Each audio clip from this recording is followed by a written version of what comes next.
مع الله في لألآت النجوم وحبك الغيوم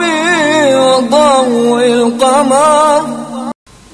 نحمده ونصلي على رسوله الكريم اما بعد بسم اللہ الرحمن الرحیم۔ معزز خواتین و حضرات، السلام علیکم ورحمۃ اللہ وبرکاتہ۔ ایک صاحب نے سوال کیا ہے کہ اگر آدمی کے پاس جانور ہیں اور وہ جانور سارے کے سارے وہ ہیں کہ جن پر زکوٰۃ فرض ہے، تو وہ کیسا جانور زکوٰۃ میں دے؟ یاد رکھیے، اگر ایک آدمی کے پاس جانور ہیں تو جانوروں کی زکوٰۃ وہ جانوروں سے دینا چاہتا ہے، یا ایک آدمی کے پاس جانور تو نہیں، مال تجارت ہے، سونا ہے، چاندی ہے، اس کے بدلے میں وہ جانور دینا چاہتا ہے، تو جانور کے لیے رسول اللہ صلی اللہ علیہ وسلم نے فرمایا کہ زکوٰۃ کا جانور درمیانہ ہونا چاہیے،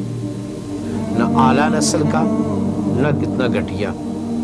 درمیانی قیمت کا جانور ہونا چاہیے، کیونکہ خیر الامور اوسطھا، بہترین کام وہ ہیں کہ جو درمیانے ہوں۔ زکوٰۃ لینے والے سے کہا گیا ہے کہ وہ اعلیٰ مال نہ لے، زکوٰۃ دینے والے سے کہا گیا ہے کہ وہ گھٹیا مال نہ دے، چونکہ زکوٰۃ اللہ کا حکم ہے، تو اس لیے اس میں گھٹیا مال نہ دیا جائے۔ لینے والے سے کہا ہے کہ تو زکوٰۃ مالدار سے اعلیٰ نسل کا جانور نہ لے، اس کی صورت یہی ہے کہ خیر الامور اوسطھا، درمیانہ جانور زکوٰۃ میں لیا جائے گا، تاکہ مالک کا بھی نقصان نہ ہو اور لینے والے کا بھی نقصان نہ ہو، حکومت وقت کا بھی نقصان نہ ہو، غریب کا بھی نقصان نہ ہو۔ اللہ رب العزت کی ذات ہمیں شریعت محمدیہ کے احکامات کو